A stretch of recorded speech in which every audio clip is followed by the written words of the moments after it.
Hello and welcome to another episode of The Wave, the wonderful Alberni Valley Experience. I'm your host, Don Texan, coming to you live from my lovely living room that has a view of the beautiful Harbor Key, and it's a beautiful day out there. But even more beautiful is the story you're about to hear from my very special guest, who has a lot to tell about his wonderful Alberni Valley experience. I'm so glad he was able to take the time to be with us on the show today. So without much ado, I'd like to introduce to you published author, retired professor of creative writing at the college we have here in Port Alberni. So as I said, I have Derek Hanebury. Welcome to the show, Derek. Thanks, Don. Did Lovely I to say be your here. name right? I tried to do my best. It was perfect. It was perfect. All right, Derek Hanebury. Were you, let's get right into it, darling.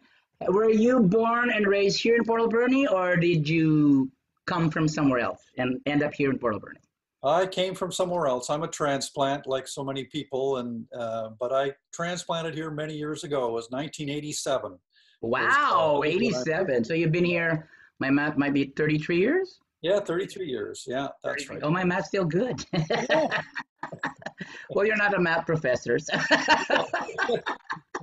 you are a retired English professor for creative writing. You have a master's degree in creative writing, as you previously told me. And so, what brought you? Let's just start with what brought you to Port Alberni 33 years ago. Well, the story probably actually starts 43 years ago because it was in 1977. I came out to Vancouver Island on a vacation with my girlfriend at the time, and we ended up camping out at Sprout Lake for a night and touring around. And I had an old friend who was living here, so we looked her up and we stayed at her place for a day or two. And I loved the valley back then. Even I thought, man, this place is so beautiful. It And then, is. yeah, then 10 years later, I had gone and done my undergraduate degree at University of Victoria, and had gone back up into northern Alberta. My wife got a job teaching in a Mennonite community up there, and after we'd had 4 winters on the island, we went to northern Alberta for one winter, and we said, "That's it. We got to go back to the island. We don't care what we do." And as luck would have it, my wife at the time got a job at the college here in Port Alberni. So in 1987, we moved here, and then I got hired on at the college in 1988. And yeah, we raised our family here, and we just love it here. I'm a Valley convert for sure. Well, who can't fall in love with Port Alberni? I came here 5 years ago to the date of June 22nd, which I just realized was also my wedding date to my first wife, my first and only wife. And anyways, I did fall in love with the valley the minute I set my foot here. It just set a different vibe altogether. Yeah, yeah. Okay, so what's the name of our college again? I know, no, but that's right, you heard it. We have a college here in Port Alberni. And what's the name again? North Island College. North Island College. And you got a job there as a professor of English or That's correct. Yeah. English writing or the whole 9 yards of English. Yeah, yeah. Originally, we were doing programs on Knowledge Network at the time, and so Oh, wow. yeah, Michelle Birch Connor and I used to travel over to Vancouver and record shows in the studio at the university there, and we had students all over Western Canada that we were doing distance courses with. So we actually did creative writing on public television on the Knowledge Network in the early days. And then gradually the college morphed and changed and became much more traditional, and started offering face-to-face classes, and now it's going back the other way, of course, with the COVID, everything's going back to distance again. So Well, I think that's an advantage, though. Like now you have basically the COVID has forced everybody to go online. And I just realized an online platform is a global platform.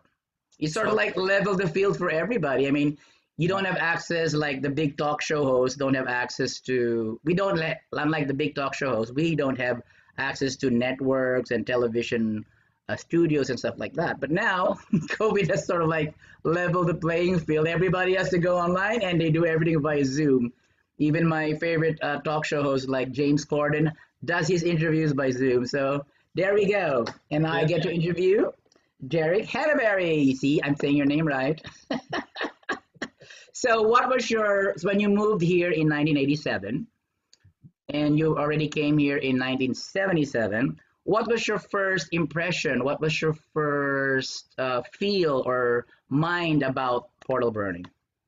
Well, there were a few different things, but as I recall, you know, it struck me that okay, this is a working class town. It's a mill town, and yet it wasn't long before I started to meet all these people that were very artistic in this town, Mhm. and I was struck by how many people were, you know, really committed to developing things in this town and doing it from in a grassroots kind of way. So people would get an idea and they just take the initiative upon themselves to make something happen. For example, the fellow I replaced at the college, he had started with portal players here, and he hooked the college up with portal players and helped them with getting lighting and things together through the college. And you know, that sort of spawned out of that connection between the institution and the local people. And so I love that about the college, that it was this, you know, the influence of the community was welcomed, and they were interconnected, and things were happening here that, you know, for a small town were wonderful. And yeah, okay, you maybe didn't have the expertise or the, you know, the world-class talent, but it didn't matter. The people's hearts were in what they were doing, and they were enjoying it, and people who were participating were enjoying it. So it was all good. So right away, I was struck by what a grassroots kind of community it was, with this reality about it because of the working class base. And yet there were people here that obviously had unique talents and perspectives and were willing to share them. And so I just thought, yeah, what a great place to land, and feel like, okay, you don't have to be an expert to do anything. You just find some people who want to do it with you, and you just do it. Just like you're doing the wave, Don. Yes, It exactly. hasn't changed. It That's has. so true. People are not experts, but heart is everything for me. Yeah, I mean, when I go to Words on Fire, or when, you know, or now we do it on Zoom, but I mean, I can, you know, how many times people would get up and read poetry and short stories that were so from their heart. And these are people who are, you know, they're loggers, and they're people who have worked, you know, with their hands all their life, but they are allowed, they're given that place where they can express themselves. And to me, that's what it's all about. Community is about having safe spaces for people to share their inner beings with each other, and that happens here. It's fabulous. Such a refreshing thought. Like, it is true. That is true with Port Alberni. It has such a beautiful, giving, artistic, open, sharing, generous heart. Yeah, It's a yeah, community with a heart, definitely a beautiful heart at that. Very creative and very accepting. That's yeah, why I feel like I really bloomed here in Port yeah, Alberni. yeah.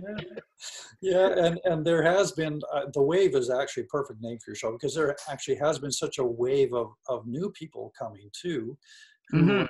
yeah, who are also mostly very progressive people. And so Port Alberni, I mean, it's changing, you know, at the same time it's still got that foundation of that, the blue collar people, you know, that are you know, good, grounded people who care about their community, and you know, volunteer their time to do things here. It's fantastic. And then we've got this influx of new people bringing a new energy and more modern perspectives. In many ways, it's wonderful. Yeah. So I could say that you have been here for 33 years, right? Am I math still correct, right? Mhm. So what would sort of like be your top three waves, like your memorable experiences here, being having have lived here for 33 years in Port Alberni? Yeah. Well, I'm sure there are many for There 33 are years. there are many. The biggest one, I suppose, has to have been the connection with the college, because to me that was really a privilege to work in a place with other people who were so committed to providing the best education that they could to people, and seeing so many people come through those doors who were actually terrified to walk through those doors. Probably, many of them had had bad experiences in the education world in the past, their high school or whatever. And to see them come through the doors, get comfortable, succeed, go on and build, healthy careers and raise their families. And many of them, of course, ended up going on to university and then coming back to Port Alberni afterwards. And to be a part of that was a real honor and a privilege. And I really credit the college for being an institution that has tried very hard to serve the community of Port Alberni in the best way that it could. And so that's been a huge one. Another huge one was raising my family here. I mean, what a fabulous place to raise kids. When my two boys, I have three kids, two boys and one girl. And when my boys were small, there was so much going on that was free. Everything was put on by volunteers and was free here. And I couldn't believe it. I was raised in Southern Ontario where, whatever you did, you had to pay for it. But here, there'd be Halloween's coming. Okay, there's going to be a bonfire at the Glenwood Center. There'll be fireworks and hot dogs, and and every kid who comes through the door is going to get a toonie or a loony, things like that. I mean, they just don't happen in the big cities, right? So being able to raise my family in this environment was just huge, really huge. And now I guess I'm on the third wave, Don, because I'm into retirement here, and the fact that I live in the middle of so much nature, I think, has to be the thing that I appreciate the most right now. To me, nature is just so healing, and when the world out there is getting crazy, all you have to do is step out the door, and in like 200 feet, I'm into the woods at my place, and it's so peaceful, and you're in amongst the old growth forests and the beautiful clear water around here, and you just think, man, the world is okay. There's absolutely The world is okay. in nature. Beautiful. Yeah, right. That's right. When I was interviewing Stephen in one of my episodes, he said, here in Port Alberni, we have 50 shades of green. Yeah. what a beautiful metaphor right there. Yeah. Well, and that's another thing with the volunteers in Port Alberni. I mean, the trail network around Port Alberni is unbelievable. I mean, you could take a different trail just about every day for 2 months, and yes.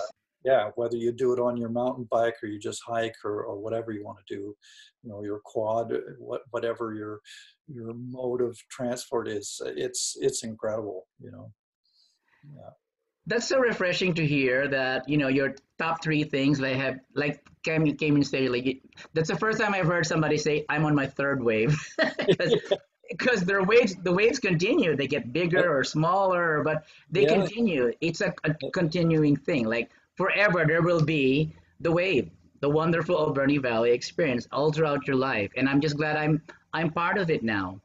And so that brings us to, since we already mentioned Stephen, you are involved with the Alberni Valley Words on Fire group, because that's where we met, basically. And tell us a little bit about that, your involvement. There was one time you were the moderator.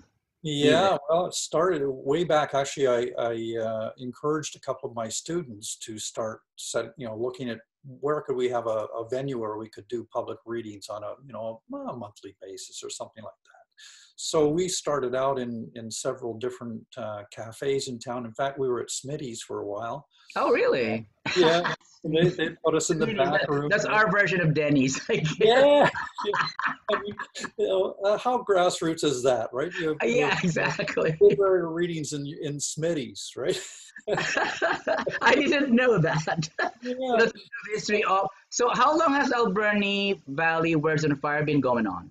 Oh my goodness! I think that must have started back maybe the late '90s. Oh wow! Yeah, early 2000s. I can't remember the exact year, but it's been a while. It's been happening. So who started it? Were you part of the starting group for this thing? Yeah, there Oh, I was, didn't know that. yeah, Fran Thiessen and Vicky Drybrow and I think Libby was involved, Libby Moran as well, and they were students of mine at the time, and yeah, that was. Wow, that's very interesting. I never knew that about Alberni Wars. The only time I heard about Alberni Wars and Fire was it wasn't Steven yet who was moderating, someone else. Then it became Steven, and it's a wonderful group. I'm so glad I was able to become part of it, especially Yeah, since Charles Landing is so close to me. yeah, yeah. And I understand. Apart from that, you have three published books. Do you have them handy? Maybe we can show the audience, or we'll just tell them about it. Yeah, I'll tell you about it. I don't have it Okay, handy. so tell us about your three published books. You know, I actually gave my last copy of my most recent book, Both Sides Now, to my neighbor, Robert Gunn, because he came over yesterday looking for a copy. So I'm going to see my publisher, Colton, here this afternoon to get some more. But anyway, yeah, so Both Sides Now is an anthology of short stories that I put together with Vicky Drybrow and Libby Moran, two of my past students. Obviously two of the cream of my crop of creative writing students. So I must say I had amazing writing students here in this town. There are some incredible writers out there. So anyway, it just so happened that the three of us got together and Colton wanted to do this collection of short stories. So that's just came out. And in fact, we launched in the middle of the COVID-19. So we launched via Zoom out of Shars Landing back in Mm-hmm. April. And hopefully we're going to get to do some more public readings and that with it as time goes on here and things get back to a little bit of normalcy, I guess. And then So the book is called Both Sides Now, and what's the overall theme of the book? It's just short stories about what? Yeah, so they're wide in their variety and their scope, but there is kind of a theme of abuse that goes on through them, and we didn't plan it that way. It's just that the stories that we chose to put into the book ended up, a few of them have that theme going on in the background, right? So, and but otherwise, I would say the stories really cover quite a range. Some of them are quite humorous, and some of them are very, Sorry. very serious. So quite a range. Yeah. Okay, and then you have two other books. So Both Sides So Now is the most recent, right? that's right. Yeah. So that just Okay, came out this and year. then the other two books that were previously published. Yeah. So the middle book then is Nocturnal Tonglen. That's a book of poetry, and Okay. that's basically a book of poetry that explores the experience and the issues around the disappearance of my sister-in-law at the time. She was abducted back in 1984 and never found. So that obviously was a very difficult experience to go through for our family. And we and I ended up just as a way of healing from it, I guess I decided to start writing poems around it because it was haunting me. And so I wrote a whole. It ended up being a whole book of poems, and so that came out with Ecstasis Press out of Victoria. And then before that was my first book was Ginger Goodwin Beyond the Forbidden Plateau. So it was a piece of historical fiction which looked at the death of Ginger Goodwin, who was a labor organizer around the time of the First World War, who was shot up on the Forbidden Plateau outside of Courtenay. Oh. Yeah, basically because he had been organizing strike and trail, and they wanted to get rid of him, so they tried to draft him for the First World War, and he was in terrible health and wouldn't have survived the war, the trenches. So he came to Vancouver Island, and the miners from Cumberland hid him up in the hills, and there was a constable from Nanaimo, Dan Campbell was his name. He found out that he was up there, and he tracked him down and shot Ginger Goodwin, claiming it was in self-defense. Oh my. Even though the people who were up there with Ginger Goodwin said he was out fishing, he didn't have a rifle with him even. But anyway, long story short, yeah, so he's kind of a hero of the labor movement, Ginger Goodwin, and I don't know if you remember Ginger Goodwin Way for the Inland Island Highway was named after Ginger Goodwin. I think the Liberals took the sign down, and I think it's back up now. but but anyway, so yeah, that little bit of labor history was something that I explored in my first book. That was with Arsenal Pulp Press out of Vancouver. So That's very interesting. Oh my God, your books are like just, I don't know, they're deep. well, and you know, different, very different from each other. Hmm. And my next book that's going to come out next year is going to be narrative nonfiction. It's going to be something else altogether. In fact, that's the title. But your little dog. Yes, my dog. Yeah. Well, yeah, Someone's that just proves that we're real. yeah, We're real, we're at home, and we're in self-isolation. yeah, out in the Anyway, studio. my next question would be, now you've been here for 33 years, and so looking forward, or moving forward with our wave, what would you like to see happen here in Port Alberni? I'm sure you have some ideas you'd like to share. Well, you know, I kind of see that we're on a real positive trend right now in terms of the way it's evolving. That's so And refreshing to hear from somebody. Like everybody keeps on talking about negative stuff when it comes to no, Port Alberni, right? But yeah, to well, hear someone actually say we are on a positive, a positive direction. So do yeah, yeah. carry on, share some more. Yeah, for sure. And you know, yeah, of course, Port Alberni has its challenges, like everywhere in the world does right now, Hmm. and we've got our share for sure. And yet we're also, I think, taking positive steps to deal with those challenges and having some positive effects on them, right? So, but anyway, I just sort of see, as I was mentioning earlier, this kind of new wave of people moving to town, like yourself, who are bringing all kinds of fresh ideas and new energy to town. That's part of the upswing, and you know, different housing projects that are going in, from the one the Shelter Society did, and now the development happening where the old high school used to be, and you know, just new businesses that are coming to town that are opening up, and people are starting to discover this place. Lots of people moving here from other places, partly because our real estate prices are lower. Oh yeah, that's for sure. Yeah. Also, I think they're looking for you know, escape from the big cities. The big cities have become so expensive and so crowded and everything else. And you come to Port Alberni, forget about dealing with traffic. I mean, you can be anywhere in town within 10 minutes from home, right? It's fantastic. You can go in any direction and find pristine lakes and rivers, you know, to hang out, and trails like I was talking about before. So, and I just see that, you know, we're just going to continue to build on what we have in terms of those strengths, and more people are discovering this place and moving here. So, you know, Port Alberni is going to grow, and I'm kind of glad that we didn't grow at the kind of exponential rate that some other towns did on the island. You know, I go to Courtenay now, and I used to go up to Courtenay back in the 70s and the 80s, and it was kind of like Port Alberni was not so long ago.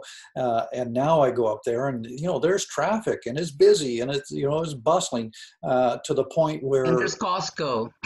yeah, you know, where it's lost that small town community feel to it almost, you know. And whereas here in Port Alberni, you still have that. I mean, people say hello to each other on the street, Yes. you know, and you know, smile at each other when they're driving by each other, and are polite to each other when they come to it. You know, I always love, just down from my house, there's like a three-way stop, and quite often, you know, you arrive there at the same time as somebody else. I have yet to have somebody else not offer for me to go first. Everybody going, oh, no, you go ahead, right? You go ahead. And it's just so refreshing, you know, to be in a place where people are still civil and caring. A joke came to mind when you were telling me that story, but I think I'll stop myself. I was just thinking, oh, that's white privilege. Right. Sorry, I couldn't let it go. No, but no, I get that, get that experience. Like people are so genuinely courteous and gracious and nice to each other. Like I have yet to go to the post office or the grocery store when people will just smile back at you, compliment my hair or compliment my outfit, and like wave you through on the three-way stop or the four-way stop. Yeah, yeah. And I don't know if you heard that poem I wrote about Port Alberni, but that, you know, that story that I told in that poem about when the guy's boat slipped off his trailer at the corner of, by the Barclay there, at the corner of Stamp and Roger, very busy intersection, right? And all of a sudden, you know, his whole boat with the big 80-horse motor on it slides off his trailer. Well, a bunch of people just jumped out of their vehicles, ran over, picked it up, put it back on the trailer for the guy. He strapped it down, away he went. It's just like, of course. There You know, you go. Wonderful Alberni Valley yeah, experience. yeah, you know. So yeah, and you know, people help each other out. People like to, you know, everybody's pretty giving. They always want to give you things, you know, especially if they got fruit growing. They give you their fruit, their garden produce. You know, it's fabulous. It's fabulous. And yeah, okay, we have our people who aren't so kind, but they are so in the minority, right? Exactly. I've even my experience, there still are the redneck, more or Yeah. less the older people who are like, oh, there's that wackadoodle or that crazy flamboyant whatever they want to call me. They can call me whatever they want. They call me a peacock. I said that's an insult to the peacock. No, it's a compliment to the peacock. So that brings me to my next question. You hear this stuff, you hear negative stuff. That's unavoidable. That's part of life. That's part of the yin and the yang. What would you say back to a person who's saying bad things about Port Alberni? Well, I'd say come and stay here for a little while and see if your mind doesn't change about it. You know, that often people who say those things maybe just hear what they've heard in the news, and of course, what gets in the news with all the bad stuff, you don't hear the good stuff that often. And so for the people who, you know, really know this place, yeah, there's just way too many good people here, and good things happening to hold a negative view of this town, for sure. Definitely, we have good people, good community, great nature, Mhm. and talented artists and writers all over town. That was the vision that Colton shared with me. I want to see Port Alberni become like a hub for artists and writers and creative people, like the go-to place if you want to find artists and writers and creative people. Come to Port Alberni Yeah. because we get our inspiration from all around us. We're surrounded by mountains, we're surrounded by nature. Yeah. So, well, thank you so much, Derek, for sharing this time with me. Now I come to the favorite part of my interview, which is the rapid fire question. So let's get going. Number one, living in Port Alberni makes me feel like. I'm the luckiest man in the world. Wow, that's a good answer. All right, number two, the people in Port Alberni are. Community minded and full of heart. Oh, that's so wonderful. Okay, number three. In a word or a phrase, I would describe Port Alberni as The best undiscovered treasure on Port Alberni, or on on the Vancouver. island. Yes. Okay, perfect, perfect. Okay. When people ask you what it is to live, what it is like to live in Port Alberni, I say, Try it. yeah, definitely. I just get put down by some people, just a few though.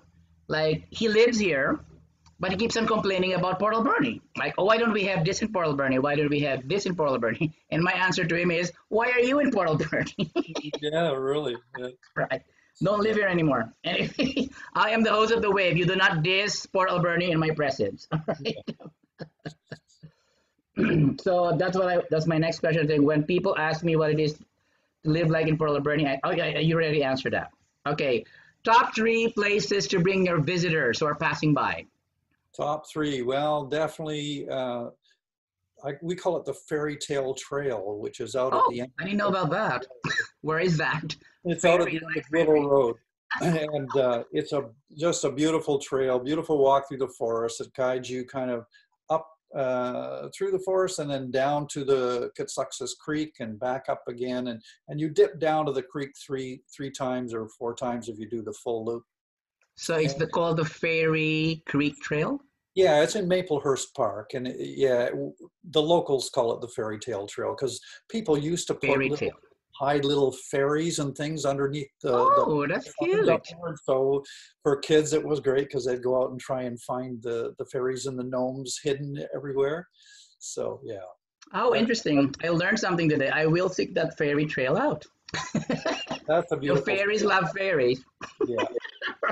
Number 2 would have to be just down from my house is the waterfall in Catsuxas Creek, which is below the trestle. So if you walk on the dike and you keep going on the dike trail, or it turns into a chip trail, it's like 2 minutes off the pavement. You're at this beautiful little waterfall, and it's a lovely spot to sit and enjoy peace and quiet in nature. Okay. And number 3, well, I mean, Sprout Lake is incredible. Oh my God. I love the Harbor Key, you know, and I love Victoria Key. I love sitting down there watching the bears in the fall across the river, you know, where you're safe. You can watch it. Yeah. Yeah, I love the log train trail. You know, I mountain bike out the log train trail every year and take that right out to the end of Beaver Creek Road. That's an amazing mountain bike trail. So you bike? Interesting. I'm giving you more than 3. I'm sorry, but you know it's hard to. That's fine. There's so many, right? And you've lived here for 37 years, 33. I lost my count. Anyway. Which brings me to my final and most favorite question. Complete this sentence, Mr. Hanebury. I love living in Port Alberni because... There's no better place in the world to live. Does it all. What a great answer. Thank you so much, Derek, for being on the show today. That's all the time we have. Ladies and gentlemen, thank you for watching. I hope you learned something and appreciated most of the stuff.